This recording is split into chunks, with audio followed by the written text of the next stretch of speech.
This video is powered by Samsung Exynos.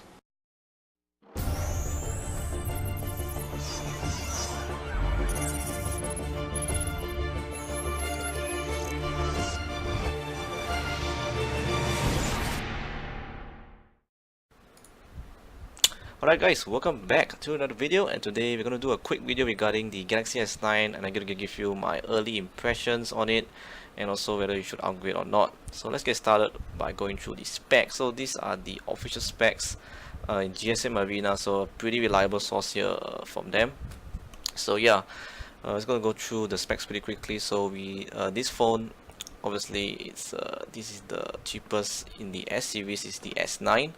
So the weight is pretty much just identical to the S8. It's not going to be so heavy, and the dimensions are pretty much the same. The only difference is obviously the bezels are much smaller this time. So yeah, and you're going to get the same front and back glass like we saw on the S8.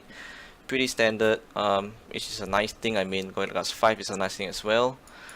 Same aluminum frame, dual SIM in certain regions. You might get a single SIM if you're living in a different region. Samsung Pay is still over here, and we have the IP68 water and dust resistant, which is fantastic. That also is still here. So we're gonna have a Super AMOLED display, which is the same one on the S8, which is now in the S9. The main difference, obviously, you'll notice that the screen brightness is much brighter, as they said, 15% much brighter than the S8. So yes, and obviously we have the 3D touch home button, which is the same one, and we have the always on display functionality. Yep, so moving on to the OS. So this comes with Android 8.0 out of the box, and depending on what region you are at now, you might get the Exynos 8810 or the Qualcomm Snapdragon 845. So it looks like if you're in the US or China, you're getting the Snapdragon variant. But if you're in the European countries or the Middle East or Asian countries, you'll get the Exynos 9810. I mean, sorry, not 8895. So these are the clock speeds. Not sure these are correct, but based on GSM Arena, these are the clock speeds of the CPU. So we can see clearly here the Exynos variant is much faster just by a bit compared to the Snapdragon 845. And you're getting the Mali GPU if you are using the Exynos variant, and the Adreno 630 if you're using the Snapdragon 845. And here actually is a mistake. Should be actually 400 gigabytes of expandable storage. I don't know why it's showing 256 gigs, but it should be 400 gigs. You can expand the storage on the S9, which is fantastic. So yeah, and we have a base storage of 64 gig, and you can also choose 128 and 256 GB. Certain regions will have this option. I'm not sure everyone will have it, but the RAM on the S9 will only be 4 GB of RAM. There won't be a 6 GB RAM variant, I'm assuming. That is only for the S9 Plus. Right, moving on to the cameras, which is the main feature of the S9. I mean, they are highlighting the camera a lot on the S9. The same 12 megapixel camera on the S9, but the new thing here is that now they have a variable aperture. So now you will change between f1.5 to f2.4 depending on the situations. Let's say if it's a very low lighting situation, it will switch to the f1.5 aperture. If there's a lot of light, it will just use the f2.4, so the picture can be clearer. Moving on, obviously we have the usual dual pixel autofocus.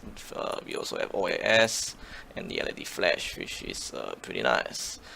Alright, moving on to the video. So we can record 4K video at 60 FPS, which is finally here on the S9. We only saw this on the iPhone 10, but now it's finally on the S9 thanks to the new Exynos 9810 and the Qualcomm Snapdragon 845. Another good thing is you obviously can record slow-mo video at 960 FPS. Oh my goodness, at 720p only, which is not bad. I mean, I wish it could be 1080p, but looks like we're getting 720p here, but it's pretty nice. And the selfie camera is the same 8 megapixel camera with the f1.7 aperture, but I'm sure there's some software features where you can blur the background, give you a bokeh effect when you take a portrait shot. Right, moving on. So alright, this is also a very good, I mean, not to say very good, but it's a good thing to have on the S9, and it's a first for a Galaxy device. So finally, we are getting stereo speakers. So the S9 now has stereo speakers. Yes, stereo speakers, no joke. And also the S9 will have a headphone jack. You can see, I think there's a picture of it. I don't have it here, but it does have a headphone jack.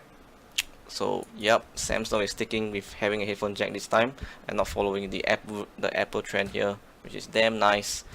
At least they're listening to people at least. And speaking of headphone jacks, obviously you get the AKG earphones bundle in the box, which is what we got in the S8. And yes, the speakers on the S9 does support Dolby Atmos, which is fantastic as well. They're gonna get that very nice crispy sound. And yeah, so let's move on to the other good things. So we get FM radio, which is interesting. I don't remember having this, but looks like we're having the FM radio feature on for the US and Canada only. Okay, NFC, Bluetooth 5.0, USB Type-C. Let's move on to the features. Alright, so the iris scanner and the face recognition has been improved. So now Samsung says that they will use both of those biometric security combined together, so it can identify you, or you will either use one of it. If it identifies your iris first or your face, it depends. It will use both at one time, so you can identify you and unlock the phone as fast as it can, which is nice. The fingerprint scanner has been relocated to a much better position, which is over here instead of over here, which is fantastic. And obviously you get all those you get the heart rate sensor and all those S health features at the back of the camera there. And yeah, so the DeX, Samsung DeX has been improved as well. So we have a new DeX pad. It's not called a DeX dock anymore, it's called a DeX pad. So you just lay the phone down on the pad and you can use it as a mouse trackpad and even a keyboard. So in case you don't have a mouse and keyboard, you can use it side by side. Fantastic.